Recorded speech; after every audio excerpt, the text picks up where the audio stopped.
దైవ మర్మములు.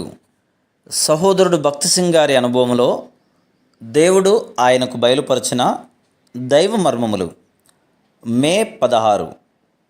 మిడతలను, గొంగలి పురుగులను, పసరు పురుగులను, చీడ పురుగులను అను నా మహాసైన్యము తినివేసిన సంవత్సరముల పంటను మీకు మరలా నెత్తును. యోవేలు గ్రంథం 2వ అధ్యాయము 25వ వచనం.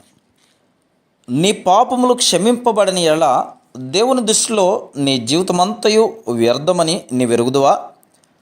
యోవేలు గ్రంథం 1వ అధ్యాయం 4వ వచనంలో వ్యవసాయదారుని పంటను తినివేయు 4 రకముల పురుగులను గురించి చదువుచున్నాం. అవి గొంగలి పురుగులు, పసరు పురుగులు, మిడతలు, చీడ పురుగులు. గొప్ప నిరీక్షణతో వ్యవసాయదారులు రాత్రింబవళ్ళు కష్టపడి పొలమును దున్ని విత్తనములు వేదురు. మొక్కలు ఎదిగి ఫలించును. కోతకాలం వచ్చినప్పుడు ఏదో ఒక పురుగు వచ్చి పంటను నాశనం చేయుటను వారు కనుగొందురు. బహుశా పంటలోని ఒక భాగము గొంగలి పురుగులు, 2వ భాగము మిడతలు, 3వ భాగము పసరు పురుగులు, 4వ భాగము చీడ పురుగు తినివేసి ఉండవచ్చును.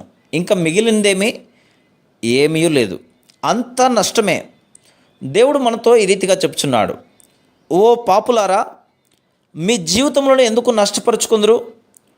గొంగలి పురుగులు, మిడతలు, పసరు పురుగులు, చీడ పురుగులు తినివేసిన ఆ పొలమును బోలి మీ జీవితంలో ఉన్నవి. వాస్తవంగా నీ జీవిత పరిస్థితి ఈ రీతిగా ఉందేమో. నీ జీవితము నష్టపరచబడింది. ఇప్పుడు నష్టపరచబడుచున్నది నీవు గ్రహించుచున్నావేమో.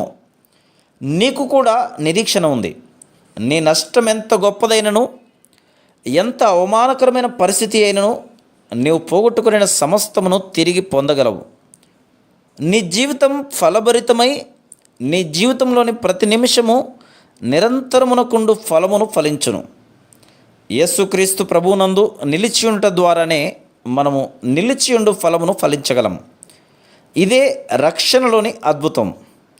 పాపము ద్వారాను, అవమానకరమైన క్రియల ద్వారాను మన జీవితమును మనం వ్యర్థం చేసుకున్నను యేసుక్రీస్తు ప్రభువునొద్దకు వచ్చి ఆయనతో ఐక్యపరచబడటం ద్వారా మనము విస్తార ఫలములు ఫలించడి జీవితము గల వారమగుదుము.